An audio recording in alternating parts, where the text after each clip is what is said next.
नमो नमो बच्चों। व्याकरण की अगली कड़ी में आज हम चर्चा करेंगे वाच्य के बारे में। ठीक है, वाच्य हमारे केवल और केवल 10th क्लास के लिए उपयोगी है। ठीक है ना। तो 10वीं क्लास के बोर्ड के जितने भी विद्यार्थी हैं वो इस वाच्य प्रकरण को ध्यान से पढ़ेंगे और ध्यान से सुनेंगे, क्योंकि वाच्य प्रकरण हमारे बोर्ड में 3 या 4 मार्क्स का होता है, इसलिए हमें इस पर बहुत ज्यादा ध्यान देना है। ठीक है, तो सबसे पहले हम बात करेंगे कि वाच्य हम कहते किसको हैं। ठीक है, तो वाच्य का मतलब है वाक्य निर्माण की जो शैली होती है, वाक्य निर्माण की शैली। वाक्य निर्माण की शैली का मतलब है कि वाक्य किस प्रकार से बनाया जाता है, वाक्य किस प्रकार से बना सकते हैं। जैसे मैं बोलता हूं कि राम आम खाता है। राम आम खाता है, ये मेरा सेंटेंस हुआ। अब इसी को मैं चेंज करता हूं और मैं लिखता हूं राम के द्वारा आम खाया जाता है। खाया जाता है, राम के द्वारा आम खाया जाता है। ठीक है, अब इसी सेंटेंस को देखो, राम के द्वारा खाया जाता है। हम थोड़ी देर के लिए यहां पर आम हटा देंगे तो हम लिख देंगे राम खाता है, राम के द्वारा खाया जाता है और राम के द्वारा खाया जाता है। देखो, ये जो है ये कर्तरीवाच्य का सेंटेंस है, ये कर्मवाच्य का सेंटेंस है और ये भाववाच्य का सेंटेंस। ठीक है, इनको हम हिंदी की भाषा में और संस्कृत की भाषा में 3 प्रकार के सेंटेंस बनाए जाते हैं। तो हमने एक को कहा कर्तरीवाच्य, एक को कहा कर्मवाच्य और एक को कहा भाववाच्य। तो ये तो मेरे सेंटेंस बनाने का तरीका था कि मैंने एक ही सेंटेंस को इन 3 प्रकार के तरीकों से बनाया, तो कर्तरीवाच्य, कर्मवाच्य और भाववाच्य। ठीक है, अब देखिए आप थोड़ा सा वापस हम पीछे चलते हैं और सुनिएगा।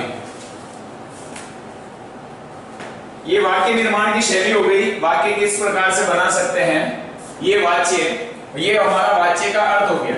ठीक है, अब इसके बाद हम बात करेंगे कि वाच्य कितने प्रकार के होते हैं। तो संस्कृत में जब आप बात करोगे वाच्य की तो ये 3 प्रकार के होते हैं। ठीक है भाई, 3 प्रकार के। पहला कर्तरीवाच्य, ठीक है, दूसरा आपका हो गया कर्मवाच्य और तीसरा हो गया आपका भाववाच्य। भाववाच्य, बात समझ में आ रही है? कर्तरीवाच्य, कर्मवाच्य, भाववाच्य, ये हमारे 3 प्रकार के वाच्य हैं और तीनों प्रकार के इंपॉर्टेंट हैं। ठीक है, तो पहला कर्तरीवाच्य, दूसरा कर्मवाच्य और तीसरा भाववाच्य। अब कर्तरीवाच्य क्या होता है, कर्मवाच्य क्या होता है, भाववाच्य क्या होता है? कर्तरीवाच्य में कर्ता प्रधान होता है, कर्ता प्रधान होता है। कर्मवाच्य में कर्म प्रधान होता है और भाववाच्य में क्रिया प्रधान होती है। क्रिया या फिर आप बोल सकते हो भाव, दोनों एक ही बात है।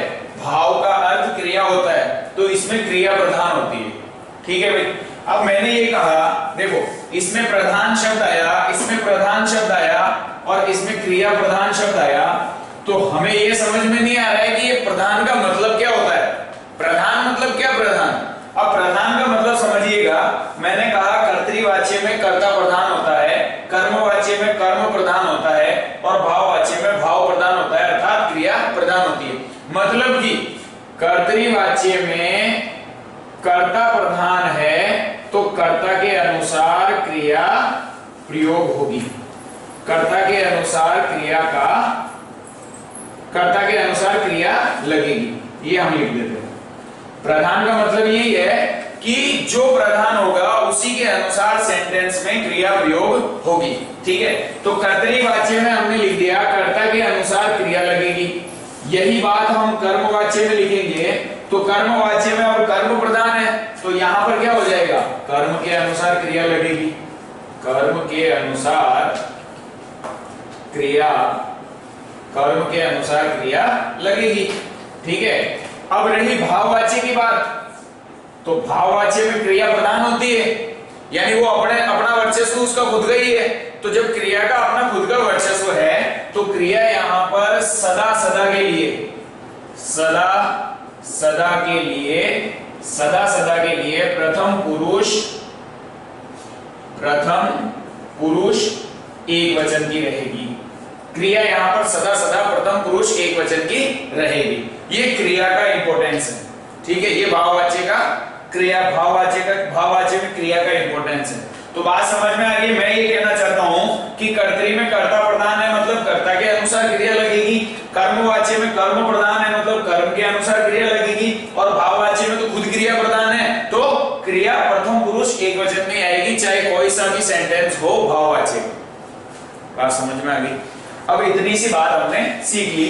हमने ये सीख लिया कि वाच्य का अर्थ क्या होता है, वाच्य कितने प्रकार के होते हैं, वाच्य में कौन कौन होता है, ठीक है। अब देखो, अब हम एक इंडेक्स बनाएंगे अच्छी सी, और उसके माध्यम से हम जो है पूरे अच्छे तरीके से सीखेंगे इसको। तो देखो, ध्यान से समझिएगा इस इंडेक्स को। अब इस इंडेक्स के बाद में आपको पता चलेगा कि वाच्य बहुत ही सरल सरल नजर आ रहे हैं, ठीक है ना। देखो, ये हमने लिखा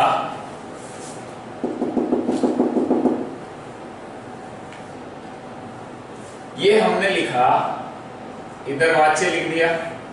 हमारे पास सिलेबस में 3 प्रकार के वाच्य हैं। पहला कर्तरी वाच्य,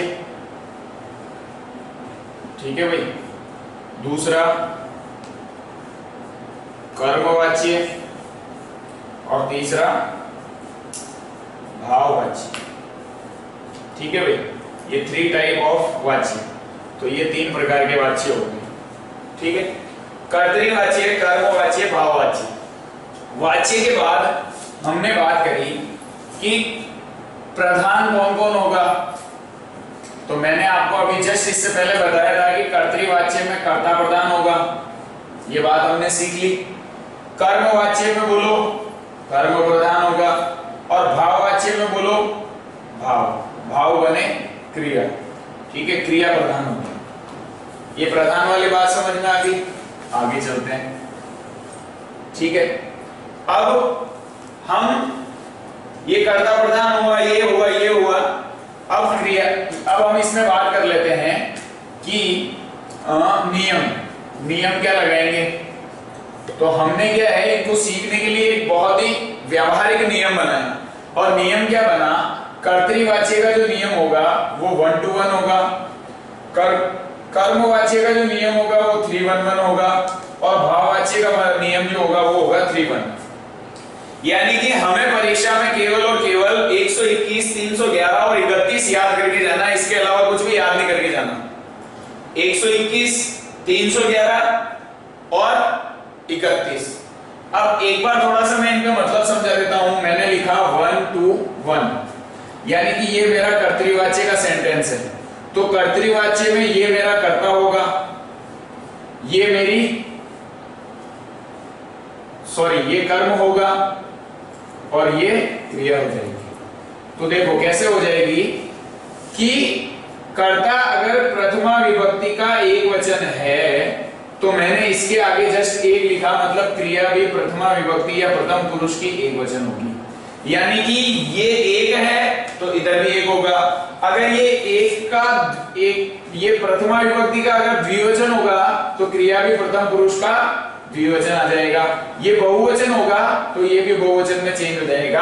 यानी कि कर्ता के अनुसार हमें क्रिया चलानी है। कर्ता जिस पुरुष और वचन का होगा, क्रिया भी उसी पुरुष और वचन की होगी। ये हमें ध्यान रखना है। इसलिए मैंने 1-1 लिखा। और कर्म में हमारे पास द्वितीय विभक्ति रहेगी। कर्म में हमारे पास द्वितीय विभक्ति रहेगी। ये हमारा कर्तृवाच्य का नियम था, ठीक है। अब हम चेंज करते हैं कर्मवाच्य में, तो अब कर्मवाच्य में जब आएंगे तो नियम क्या बढ़ गया, 3-1-1। 3-1-1 का मतलब कर्ता में तृतीय विभक्ति आएगी, ये ध्यान रखना है सदा सदा के लिए, और कर्म में प्रथमा विभक्ति आएगी। और अब मैंने एक एक लिखा है, मतलब कर्म के अनुसार क्रिया चलानी है, तो ये भी इसके अनुसार क्रिया चलेगी। यानी कि ये प्रथमा विभक्ति का अगर बहुवचन है तो क्रिया भी प्रथम पुरुष का बहुवचन आ जाएगा, ठीक है। तो हमने ये सीखना है कि इस कर्तृवाच्य में कर्ता के अनुसार क्रिया चलनी है, कर्मवाच्य में कर्म के अनुसार क्रिया चलानी है। बाबू इससे कोई लेना देना नहीं है, कर्ता ये है कर्मवाच्य में, लेकिन इससे कोई लेना देना नहीं है, हम इसके अनुसार क्रिया चलाएंगे। और रही आपकी भाववाच्य की बात, तो भाववाच्य में आपका 3 और 1 होता है, यानी कि इसमें कर्म नहीं होता है।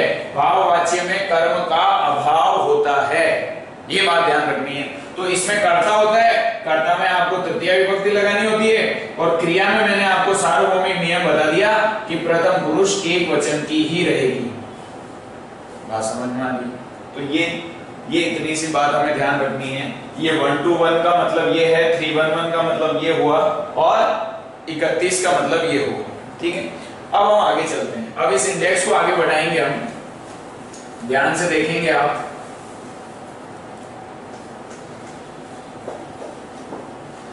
ये हमारी इंडेक्स में देखो बात कहां तक हो गई कि 1-1 हो गया, ये इसमें एक लाइन और खींच देते हैं हम, ठीक है।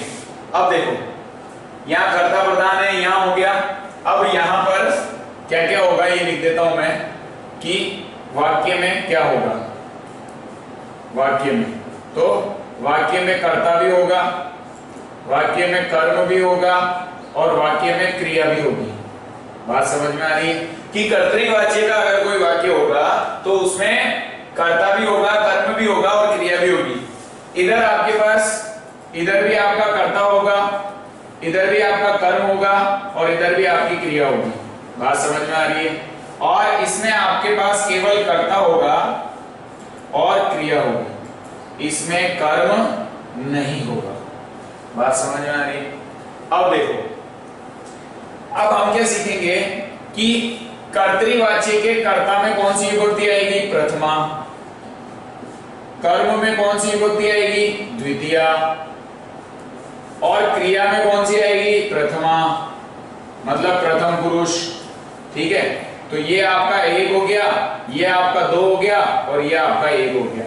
तो ये 1-1 का नियम हमारा यहाँ पर समाप्त हो गया। बात समझ में आ रही है? ये हमारा हो गया, ठीक है। इसके बाद देखो कर्मवाच्य की बात कर रहे हैं तो 3-1-1, यानी कि कर्ता में कौन सी विभक्ति आएगी, तृतीया। कर्म में कौन सी आएगी, प्रथमा, ठीक है। और क्रिया इसके अनुसार चलेगी, तो हमने लिख दिया कर्म के अनुसार, कर्म के अनुसार। बात समझ में आ रही है? तो ये हमारी कर्मवाच्य की बात हो गई, ठीक है। अब हम भाववाच्य की बात करेंगे, तो भाववाच्य में क्या है, कर्ता में कौन सी विभक्ति आएगी, तृतीया। कर्ता में कौन सी विभक्ति आएगी, तृतीया। कर्म इसमें होता नहीं है, और क्रिया हमेशा प्रथम पुरुष एक वचन में रहेगी, ठीक है। अब हम एक और लाइन खींच देते हैं इधर, और इधर क्या बनाएंगे कि धातु का रूप कौन सा चलेगा, ठीक है ना, धातु का रूप, ठीक है। अगर किसी को नहीं दिख रहा हो तो मेरी आवाज पे ध्यान रखें। धातु का रूप, धातु का रूप मतलब देखो कर्तृवाच्य में परस्मैपदी धातु चलानी है आपको, परस्मैपदी। कर्तृवाच्य में परस्मैपदी धातु का उपयोग करोगे, ठीक है। कर्मवाच्य में आत्मनेपदी धातु लगानी है, आत्मनेपदी, और भाववाच्य में भी आत्मनेपदी आएगी। भाववाच्य में भी क्या आएगी, आत्मनेपदी। बात समझ में आ रही?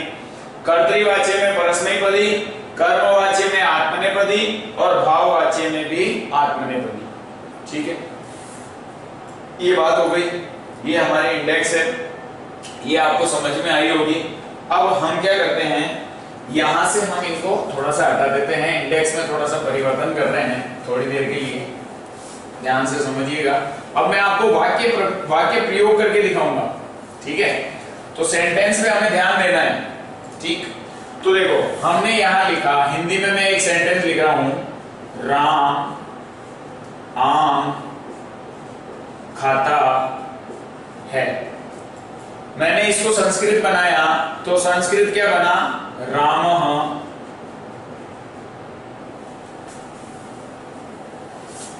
आम क्यों खाएं, हम तो दूसरी चीज खाएंगे, हमारे को तो आम पसंद ही नहीं है, हम तो फल खा लेते हैं, सारी कहानी खत्म हो जाएगी। रामः फलम खादति, ये हमने बना दिया रामः फलम खादति। अब देखो, अब मान लो कि ये सेंटेंस आपको परीक्षा में दिया और परीक्षा वाले ने कहा कि बताओ ये कौन सा वाच्य है, बताओ ये कौन सा वाच्य है। तो आपने क्या किया, इसमें देखा सबसे पहले कि ये कर्ता है, ये क्रिया है और ये कर्म है। तो कर्ता में ये कौन सी विभक्ति है, प्रथमा। कर्म में कौन सी विभक्ति है, द्वितीया। और क्रिया भी इसके अनुसार लगी हुई है, प्रथम पुरुष एक वचन की, तो ये प्रथम पुरुष और एक वचन की क्रिया लगी हुई है। तो ये क्या हो गया, प्रथमा मतलब एक, द्वितीया मतलब दो, और इसके अनुसार लगी हुई है मतलब इसका भी एक, तो ये 1 to 1 आया। तो 1 to 1 आया मतलब ये हमारा कौन सा वाच्य आता है 1 to 1 में, कर्तृवाच्य। बात समझ में आई। ये इस प्रकार से हमारे कर्तृवाच्य के वाक्य होंगे। अब परीक्षा वाले ने कहा कि इसको कर्मवाच्य में चेंज कर दे भैया, तो कर्मवाच्य में चेंज कर दे। तो हम तो परीक्षा में नियम पढ़ के गए थे, हमने ये नियम पढ़ा था कि कर्मवाच्य में जब हम चेंज करेंगे तो इसका नियम हो जाएगा 3-1-1, ठीक है। तो हमारा कर्ता यहां पर रामः था और रामः में प्रथमा विभक्ति थी, तो कर्मवाच्य में जब मैं बदलूंगा तो राम चेंज टू किसमें हो जाएगा, तृतीया में। तो राम शब्द की तृतीया विभक्ति क्या हो जाएगी, रामः, रामौ, रामः, रामम, रामौ, रामान, रामेण। ये प्रथमा का एक वचन है ना, तो तृतीया का भी एक वचन ही आएगा, हम इधर द्विवचन बहुवचन का प्रयोग नहीं करेंगे। अगर यहाँ द्विवचन होता तो यहाँ हम द्विवचन लगाते, यहाँ अगर बहुवचन होता तो यहाँ भी बहुवचन लगाते, और फिर उसके अनुसार क्रिया भी चेंज हो जाती, ठीक है। तो यहाँ राम है तो राम की तृतीय विभक्ति क्या हो जाएगी, रामेण। बात समझ में आ रही है। फिर अब रामेण आया तो यहाँ पर ये क्या हो जाएगा, खादती। ये हमारा क्या रहेगा, खादती का खादती रहेगा, ठीक है। और ये क्या हो जाएगा, फलम। अब आप पूछोगे सर इधर भी फलम रहा और इधर भी फलम रहा, तो ये इधर भी एक है और इधर दो था, तो एक और दो में कोई अंतर नहीं है। तो अंतर तो है, फल शब्द तो नपुंसकलिंग है ना भाई, फल शब्द तो नपुंसकलिंग है, और नपुंसकलिंग फलम फले फलानी और फलम फले फलानी, तो प्रथमा और द्वितीय दोनों में सेम चलता है, तो इसलिए इधर भी फलम आया और इधर भी फलम आया। समझ में आ रही है। अगर यहाँ बालक बालक होता कि रामः बालकम बालकः पश्यति, तो यहाँ पर बालकम हो जाता और यहाँ पर बालकः हो जाता, तो वो चेंज हो जाता। लेकिन ये नपुंसकलिंग का शब्द है तो दोनों में सेम रहेगा। तो ये अब हमारा कर्मवाच्य बन गया, ये हमने कर्तृवाच्य बनाया था, ये हमारा कर्मवाच्य बन गया।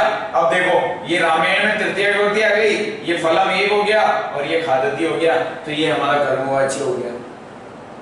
बात समझ में आ रहा है। लेकिन अब यहाँ पर ये गड़बड़ कर दी हमने, ठीक है, आपने ध्यान नहीं दिया लेकिन मैं बता देता हूँ।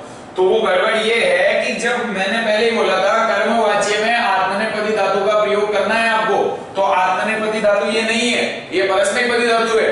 तो अब यहाँ पर क्या चेंज हो जाएगा, एक तो आएगा लेकिन यहाँ चेंज हो जाएगा खाद्यते, ये हो गया साहब आपका खाद्यते, ठीक है। अब ये हमारा कंप्लीट कर्मवाच्य बन चुका है, खाद्यते। और ये हमारा खादती, यानी कि परस्मैपदी और आत्मनेपदी में आप देखेंगे कि हम धातु रूप पढ़ते हैं खादती, खादतः, खादन्ति, ठीक है, खादसी, खादतः, खादत, ठीक है, खादामि, खादावः और खादामः, ठीक है। ये इस प्रकार से हम पढ़ते हैं। पट धातु का परस्मैपदी क्या होगा? पठति पठतः पठन्ति पठसि पठतः पठत पठामि पठाओ पठामः। ठीक है, तो ये हमारी परस्मै हुई। लेकिन जब आत्मनेपदी धातु होगी तो हमारे पास एक सेव धातु होती है, उसके अनुसार हम याद कर लेंगे कि सेवते सेवेते सेवन्ते, ये आत्मनेपदी के रूप चलेंगे। जब आप किताब खोलोगे तो आपको आत्मनेपदी मिलेगा और आत्मनेपदी में वहां से आपको लर्न करना है, क्योंकि कर्मवाच्य और भाववाच्य दोनों में आत्मनेपदी मस्ट है। ठीक है, तो सेवते सेवेते सेवन्ते, सेवसे सेवेथे सेवध्वे, सेवे सेवावहे सेवामहे, ऐसे लभते चलेगा। लभते लभेते लभन्ते, लभसे लभेथे लभध्वे, लभे लभावहे लभामहे। तो ये हमारी आत्मनेपदी की धातु हो गई। तो आत्मनेपदी धातु हमें इस प्रकार देखो, खाद्यते खाद्येते खाद्यन्ते। ठीक है ना, ये आत्मनेपदी पठ का लिया पठ्यते, हस का लिया हस्यते, ठीक है, लिख का लिया लिख्यते, ठीक है, दृश्य का लिया दृश्यते। बात समझ में आ रही है? ठीक है, गम्य का लिया गम्यते, गम धातु से गम्यते। ठीक है, और ये बहुत सारी धातुएं हैं हमारे पास। ठीक है, पा से लिया पीयते, गा से लिया गीयते। ठीक है, ची धातु चुनने अर्थ में आएगा तो चीयते। ठीक है भाई, ये इस प्रकार से बहुत सारी हमारी धातु है। आपकी किताब में एक इंडेक्स बना हुआ है, वहां पर परस्मैपदी धातु भी लिखा हुआ है और आत्मनेपदी धातु भी लिखा हुआ है। ठीक है, तो हमें केवल उतनी सी याद करनी है, हमारा काम हो जाएगा। ठीक है, तो ये हमारा जो है कर्मवाच्य हो गया। ठीक है, मैंने एक ही सेंटेंस को बताया। अब भाववाच्य की बात कर लेते हैं। अब हम भाववाच्य की बात करते हैं। देखो, हमारी ये इंडेक्स थोड़ी सी वापस काम आएगी अभी थोड़ी देर बाद में, इसलिए हम इसको इरेज नहीं कर रहे हैं। देखो भाई, तो अब मैं यहां सेंटेंस चेंज करता हूं। अब मैं एक अच्छा सा सेंटेंस लेता हूं और मैंने लिखा सह पाठम पठति, सह पाठम पठति। ठीक है, ये शब्द जो है ये पाठः शब्द है। ठीक है ना, पाठः पाठौ पाठाः। ठीक है, पाठम पाठौ पाठान। ठीक है, ये प्रथमा विभक्ति हो गई और ये द्वितीय विभक्ति हो गई। तो सह पाठम पठति, सह में हमारे पास एक है, पाठम में हमारे पास द्वितीय विभक्ति है, और ये इसके अनुसार चला तो ये हो गया 121। 121 का मतलब हमने क्या डिसाइड कर लिया? कर्तृवाच्य। क्लियर? अब मैंने कहा इसको चेंज करो, चेंज इनटू कर्मवाच्य, तो मैंने एक की जगह 3 1 और 1 लिख दिया, तो ये कर्मवाच्य का नियम हो गया। अब मैं इसको बदलूंगा तो कैसे? सह की तृतीय विभक्ति क्या होगी? सह तौ ते तम तौ तान, सह तौ ते तम तौ तान तेन। तो सह की चेंज क्या हो जाएगा? तेन। बात समझ में आ रही है? सह की तृतीय विभक्ति में चेंज किया तेन, और उसके बाद अब ये पाठम है, यहां 2 था इसलिए पाठम आया, अब 1 है तो क्या होगा? पाठः। बात समझ में आ रही है? तो ये इधर हो जाएगा पाठः, तेन पाठः, और पठति चेंज इनटू आत्मनेपदी, तो ये क्या हो जाएगा? पठ्यते। बात समझ में आ रही है? इसके बाद अब हमने इसको कहा भाववाच्य में चेंज करो, तो भाववाच्य में कैसे चेंज होगा? भाववाच्य का नियम क्या है? 3 और 1 कर्म होता ही नहीं है, तो ये करता है, ये करता है, ये चेंज हो जाएगा तेन में, कर्म इसमें नहीं होता है, और आत्मनेपदी ऐसे चलेगा, तो ये हमने लिख दिया पठ्यते, तेन पठ्यते। इसका मतलब क्या हुआ? इसका मतलब हुआ वह पाठ पढ़ता है, वह पाठ पढ़ता है या वह पाठ पढ़ रहा है। अब तेन पाठा पठ्यते मतलब उसके द्वारा पाठ पढ़ा जाता है, उसके द्वारा पाठ पढ़ा जाता है, उसके द्वारा पाठ पढ़ा जाता है, और यहां पर वही वाली बात हो जाएगी, उसके द्वारा पढ़ा जाता है, उसके द्वारा पढ़ा जाता है, उसके द्वारा पढ़ा जाता है। ये हमारे तीनों के तीनों वाच्य इस प्रकार से हिंदी में हो गए, इस प्रकार से संस्कृत में हो गए। तो संस्कृत में हमें केवल 3 नियम याद रखने हैं, ये 1 to 1, 3 1 1 और 3 1 और 3 1 वाला। ठीक है, अब इसको जब हम आगे बात करते हैं, देखो ध्यान से, अब मैं इंडेक्स हटा देता हूं। अब हम आगे थोड़ी सी आगे बात करेंगे डिटेल में, कहीं जाइएगा मत, वरना जहां जाइएगा तो ये वाच्य वापस नहीं पाइएगा, इसलिए ध्यान से सुनिएगा।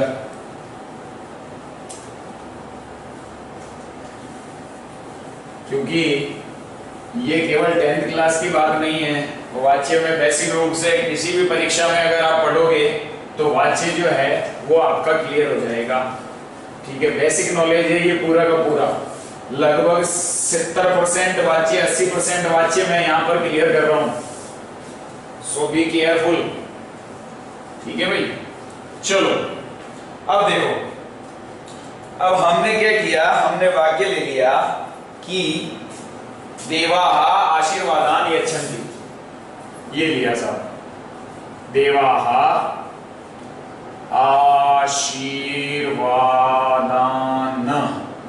आशीर्वादान यच्छन्ति। बात समझ में आ गई? ये वाक्य है जो आपकी 10th क्लास की किताब में दे रखा है कि देवाः आशीर्वादान यच्छन्ति।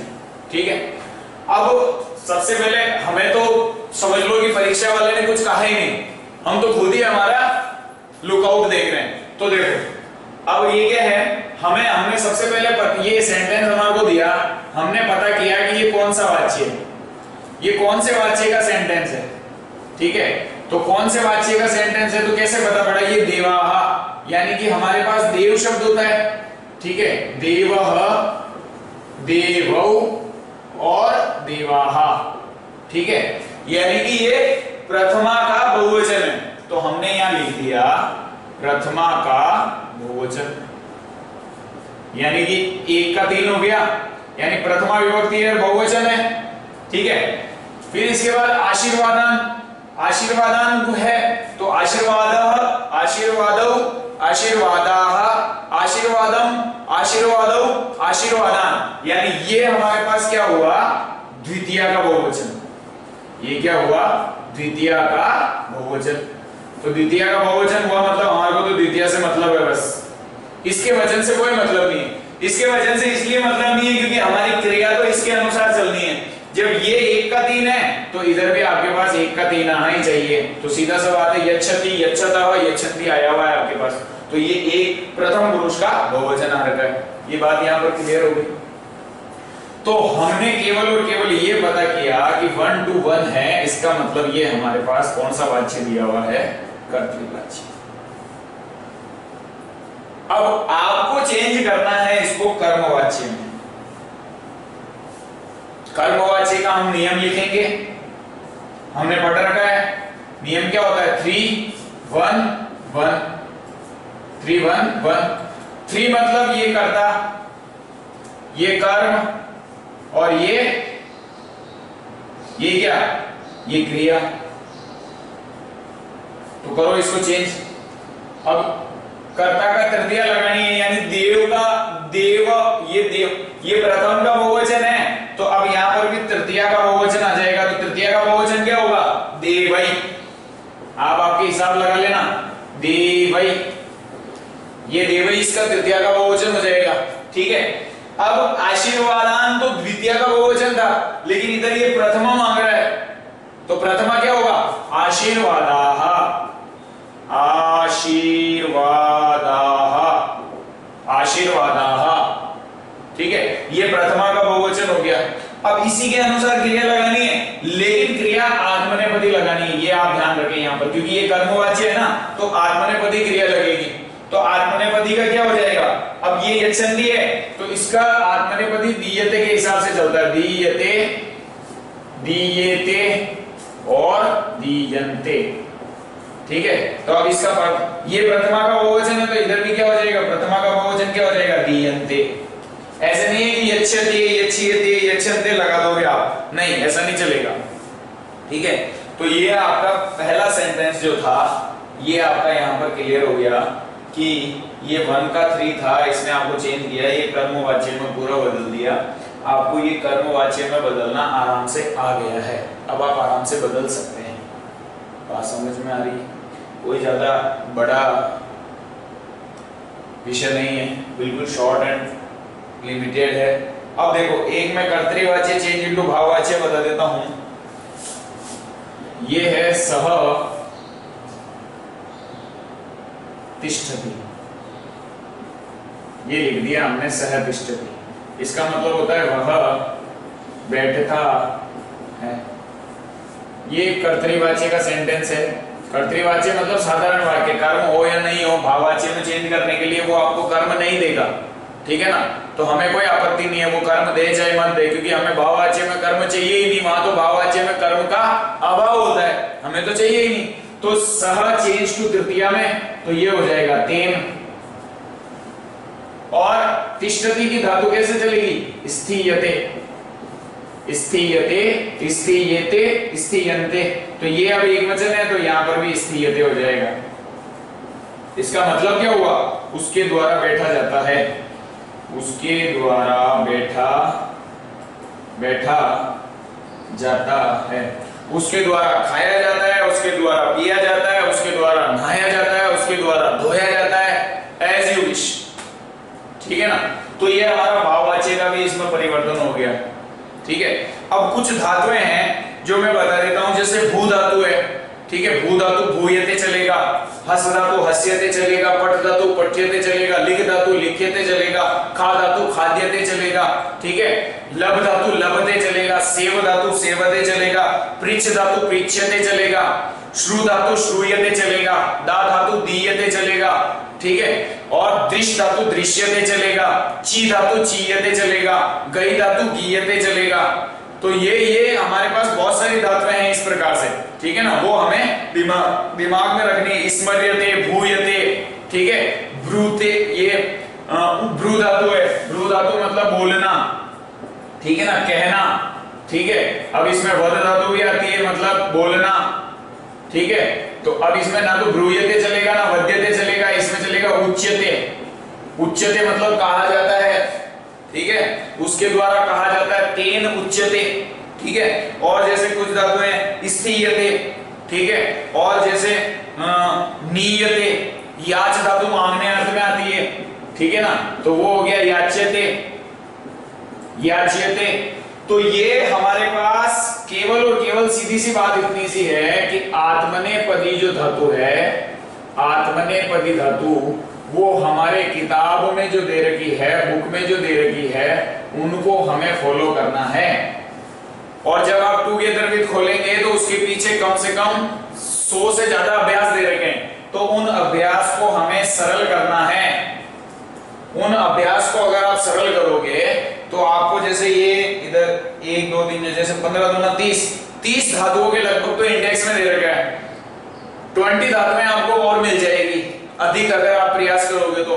ऐसे करके 50 धातुएं हैं, 50 धातुओं का हम एक इंडेक्स बना सकते हैं, और इंडेक्स के माध्यम से हम परस्मैपदी भी लिख सकते हैं और आत्मनेपदी भी लिख सकते हैं। कैसे? जैसे देखो, जैसे मैंने आपको बता दिया, एक तरीका है हमारे पास, जैसे हमने लिखा पठ धातु, हमने यहां लिख दिया धातु, फिर यहां लिख दिया हमने क्या, परस्मैपदी, और यहां क्या लिख दिया, आत्मनेपदी, ठीक है, आत्मनेपदी। तो अब धातु को लिख दिया मैंने पठ, पठ से परस्मै चलेगा पठति, और आत्मनेपदी में क्या हो जाएगा, पठ्यते, ठीक है।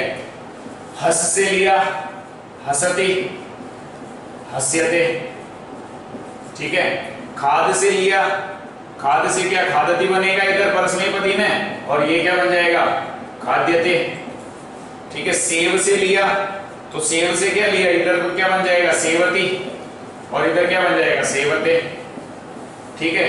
इधर लिया लब, लब धातु ली, लब धातु से क्या बनेगा, लब। सेव और लब वैसे आत्मनेपदी है, दोनों धातुएं आत्मनेपदी है, परस्मैपदी में प्रयोग नहीं होती है, तो इसको छोड़ दो, इधर भी छोड़ देना, ठीक है। लभते, ये हो जाएगा आपका लभते, लभेते, लभते, ठीक है, हमने गई धातु ले ली, गई धातु मतलब गाने अर्थ में, तो ये क्या हो गया, इधर तो बन जाएगा गायति और इधर क्या बन जाएगा गीयते। ठीक है, हमने ले लिया ची धातु, ची धातु मतलब चुनना अर्थ में आता है, पुष्प चुनते हैं ना, तो चुनना अर्थ में आता है तो क्या हो जाएगा चिनोती। ठीक है, और इधर क्या हो जाएगा चीयते। ठीक है, लिख से क्या हो जाएगा लिखती, और इधर क्या हो जाएगा लिख्यते। तो ये हम एक इंडेक्स बना सकते हैं। तो ऐसे करके 50 धातुओं की अगर आप इंडेक्स बना लोगे तो 50 धातुओं से बाहर आपके पास कोई भी धातु रूप नहीं होगा जो आपके वाच्य में कभी कोई काम आएगा, चाहे वो बड़े से बड़ा एग्जाम हो, चाहे छोटे से छोटा एग्जाम हो, चाहे वो 10th का ही क्यों ना हो। तो हम 10th में अगर 50 धातुएं कर लेते तो हम हमारे पारंगत हो जाएंगे। ये बेसिक था, ये पूरा कंप्लीट वाच्य हमारा यहाँ समापन होता है। आज के बाद आपको वाचन में, इसमें वाच्य में कोई समस्या नहीं होगी। तो लट लकार में हमने सबको परिवर्तन कर लिया है। ठीक है, तो ये आपका कर्तव्यवाच्य हो गया, कर्मवाच्य हो गया, भाववाच्य हो गया। अगर कोई समस्या है तो आप कक्षा में पूछ सकते हैं, बाकी आप इसके अधिक से अधिक अभ्यास करेंगे और अभ्यास की जो त्रुटियां रहेगी वो हम कक्षा में समाधान करेंगे। चलिए, धन्यवाद। नमो नमः।